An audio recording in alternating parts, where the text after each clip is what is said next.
মৌত কারো কাছে মিস কল দিয়ে আসে না। দুনিয়ার কোনো ব্যক্তিত্ব নাই, একজন ব্যক্তিত্ব ছিলেন, মৃত্যু যার কাছে পয়লা আসতে হয়েছে।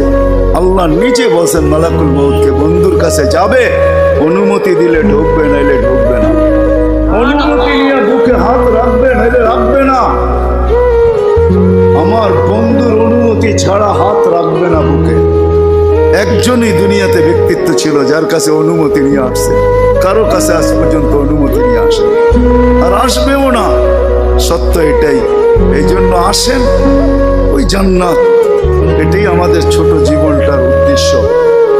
এই জন্যই আল্লাহ ডেলি ডাকে, 5 বেলা ডাকে, গ্যারান্টি দিয়া ডাকে, সিল লাগা ডাকে। ইদা সালুহা সালুহা সাইরুল আমাল।